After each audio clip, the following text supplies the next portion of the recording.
It all started the morning I saw her standing on my land, heels buried in the dirt, clutching her phone like a badge of power, right under a sign that said, "No trespassing." She wasn't telling me to leave. She was already calling the cops. Within minutes, my quiet ranch turned into a stage for the ugliest fight I'd ever face. One where the stakes weren't just fences or fines, but my family's name, my land, and the legacy buried in this soil. I'm Ethan Carter. My ranch sits right at the edge of the Pinecrest subdivision, where fresh asphalt meets old country roads. My grandfather built this place with his hands, long before HOA newsletters and plastic mailboxes showed up. I raise horses, fix fences, mind my business. I don't bother anyone. But people like Margaret Holloway, the HOA vice president, don't need a reason to start a war. They just need a target. And that morning, it was me. She was pacing in designer heels, shouting into her phone, "Yes, officer! He's threatening me right now!" Her voice cut through the air, sharp as a siren. I leaned against my gate, calm on the outside but burning inside. "Ma'am," I said, "you're on my land. You crossed the sign that says no trespassing." She didn't even blink. "This is HOA property," she snapped. "You're in violation. Those animals have to go." I laughed, but it wasn't funny. "Lady, my horses were here before your subdivision even had pavement." That's when she stepped back, eyes wide, like she'd rehearsed it all. "Don't come closer. The police are on their way." She wasn't scared. She was performing. For the neighbors, for her board, for anyone who'd believe her story about the crazy rancher who threatened her. She wanted control, and control was her favorite drug. When the sirens came, I didn't flinch. 3 officers pulled up. Neighbors peeked through curtains like they were watching a reality show. She pointed at me with a shaking hand and said, "That's him! Arrest him now!" But the cops didn't move. One of them just stared at her, then at me, and asked, "Ma'am, this is his property, right?" She fumbled her words. "It's within HOA boundaries," she said, voice trembling but still pretending confidence. I kept my cool. "Officers," I said, "I can show you the deed and camera footage of her breaking through that gate this morning."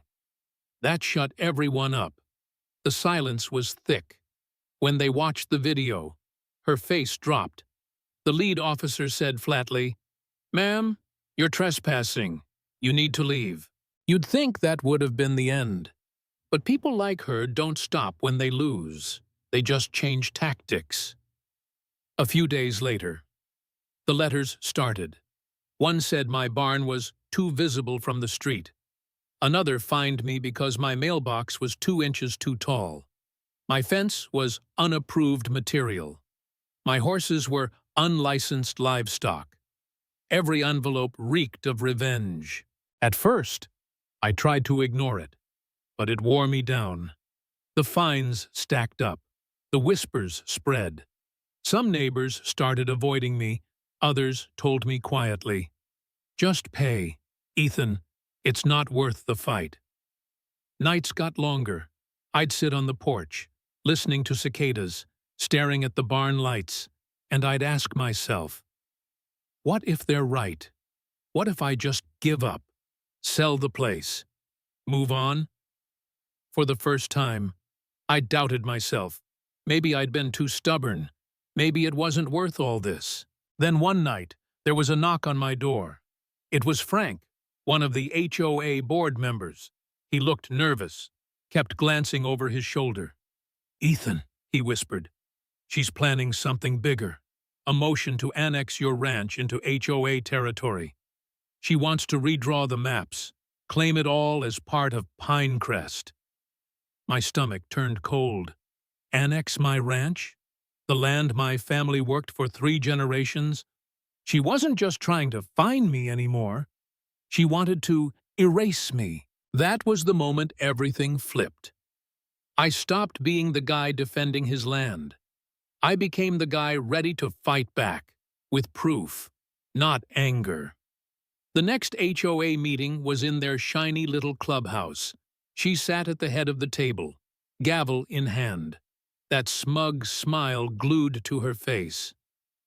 "This community," she said, "deserves order, and that ranch ruins our property values." I stood up from the back, binder in hand, and said, "Order, huh? According to your own bylaws, section. Any property owner affected by annexation has the right to speak." The room went quiet. She slammed her gavel. "You're out of order." I didn't even raise my voice. "No, ma'am. You are." Then I dropped the binder on the table. Deeds, county maps, livestock licenses, everything proving this land was mine before her little kingdom even existed. Her face went red. The cracks started to show. Some board members looked away. A few neighbors even nodded at me. That's when I realized she was losing her grip, and that made her dangerous. The next week, it got ugly. My mailbox was smashed overnight. Nails appeared in my driveway. I found soap bubbles in my horse's water trough. It was childish, but effective. It kept me on edge. And then came the note, taped to my door. "Leave or regret it." No signature, just a message. I wasn't the only one, either. Mrs. Green down the road found a letter calling her a traitor for siding with me. Old Ray got one threatening to burn his truck. A single mom nearby. Someone threatened her kids. That's when I knew this wasn't just me versus her. It was me versus an empire of fear.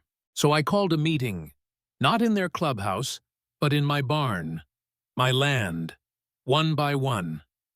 Neighbors showed up, nervous, looking around like they were being watched. I laid the letters out on the table, played the footage, showed every fine, every threat. And slowly, people started talking. One woman said she got fined because her curtains were the wrong shade of beige. Another said her tree was blocking sunlight uniformity. We laughed, but it was bitter. It was abuse, thinly disguised as community standards. That night, something shifted. We weren't victims anymore. We were witnesses, and we had each other. The next morning, the HOA queen found out, and she didn't like it.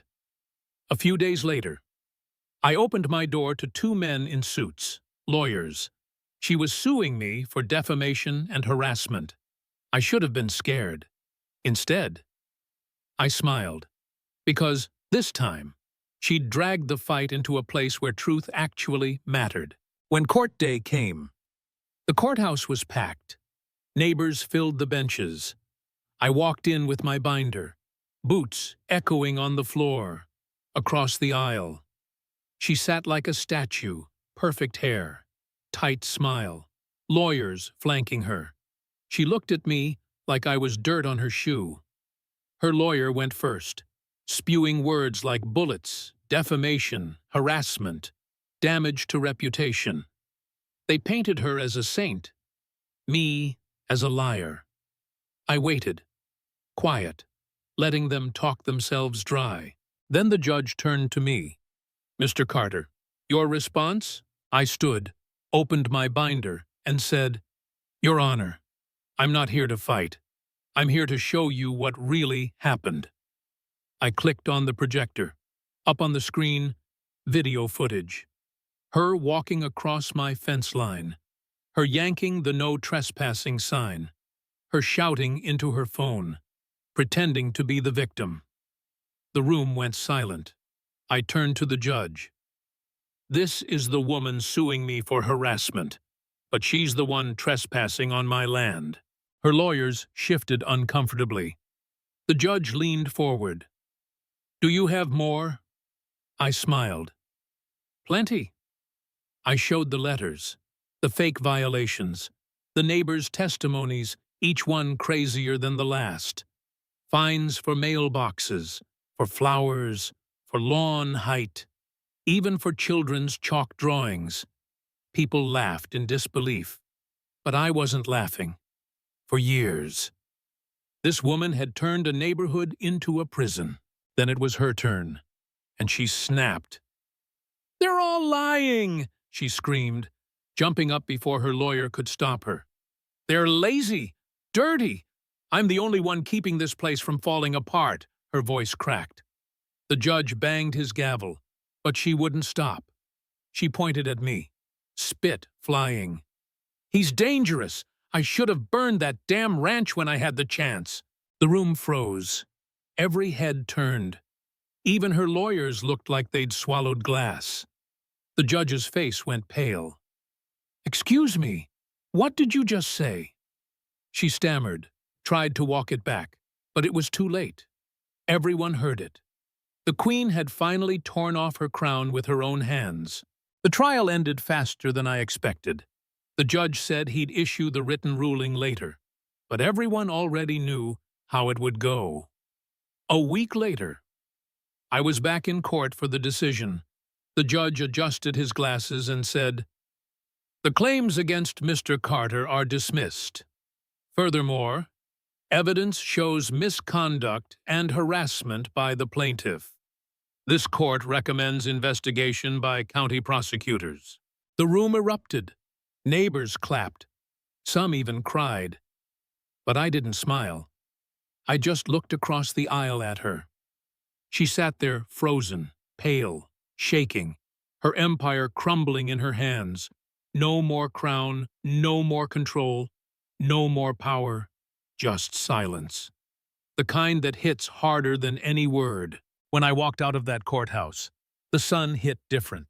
My boots hit the steps, and I felt the weight finally lift. The Pinecrest HOA started unraveling within weeks. Board members resigned. Meetings stopped. Fines disappeared. Kids drew on sidewalks again. Flags waved. Lawns grew wild and free. My ranch stood the same as it always had. Stubborn, solid, unbent. But people like Margaret Holloway don't vanish. They just retreat. Some nights, I still saw a car crawl past my gate. Headlights off. Maybe it was her. Maybe not.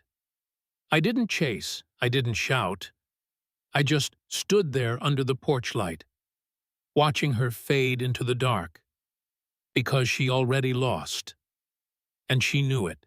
The neighborhood changed after that. People started smiling again. They talked over fences instead of filing complaints. They learned that rules don't make a community. Decency does. And as for me, I learned something, too.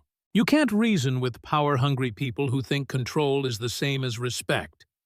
The only way to stop them is to stop being afraid.